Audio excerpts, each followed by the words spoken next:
Hi everyone, I hope you're still enjoying the games and still enjoying a little conversations here. I know I am. Although today is Monday, is the second Monday of the games, meaning we are already on the second week, meaning on Sunday, August the 8th, we will have the closing ceremony and it will all be over.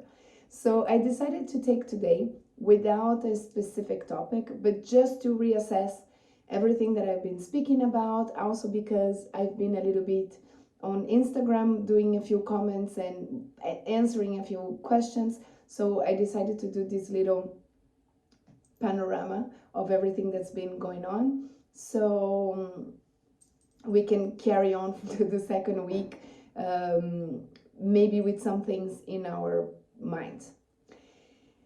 First, I wanted to ask if you are tired, because of course we've been watching already for more than a week. A lot of information on TV, a lot of matches on TV. It's been really exciting. I can for sure tell you that I am tired myself. And I was thinking about that today because it's a completely different kind of tired of when you are there, right? And I was almost wondering, is it more tiring to watch it on TV or to actually be there? And in fact, I came to the conclusion that today we have all these different ways of assessing information, right?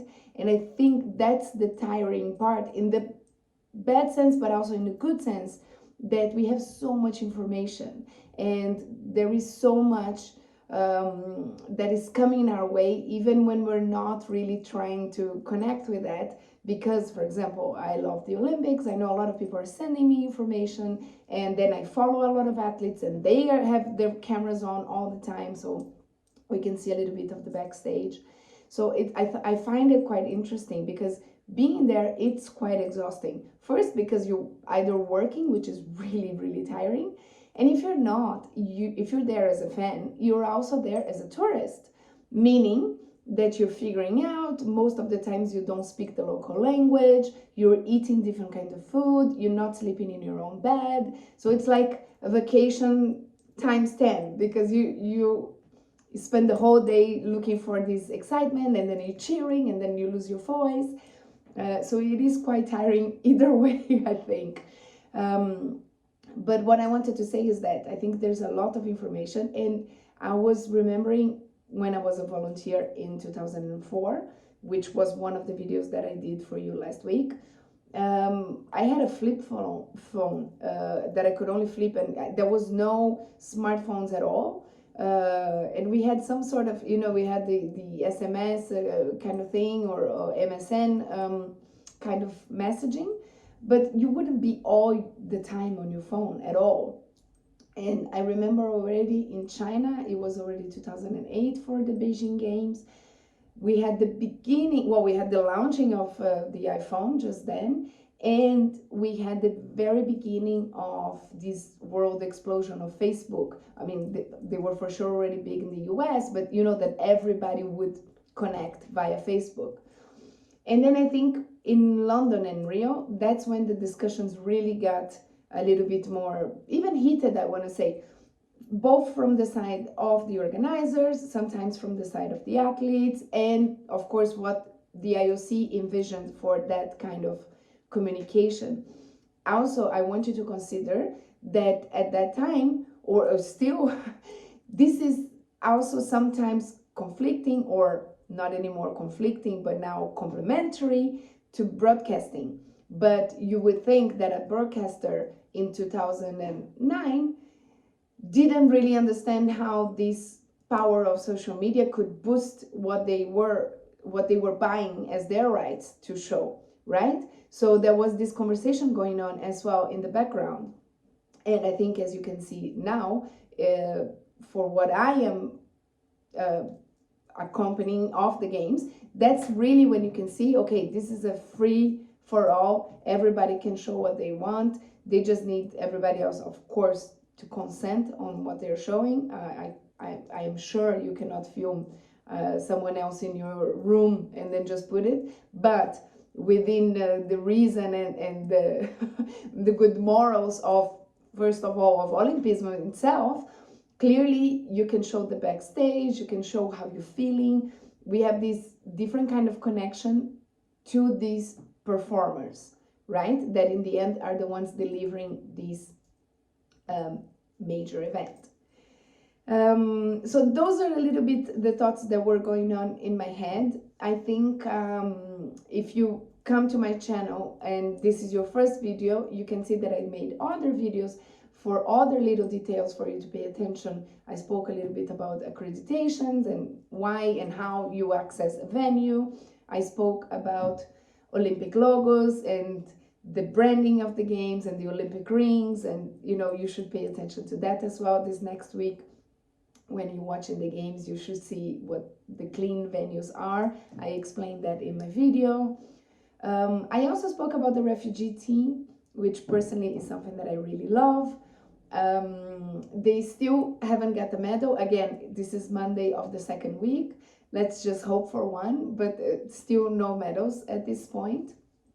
I spoke about my own experience as a volunteer, and today the Instagram of the Olympics actually made a post about the volunteers, and I regrammed that because bravo to the Olympics to really recognize this group of people, this special group of people that are giving their time, and as said, their money. You will see my video, I explain why their money, but in a way it's an investment to be a volunteer. So congratulations to the Olympics to actually put these people on top.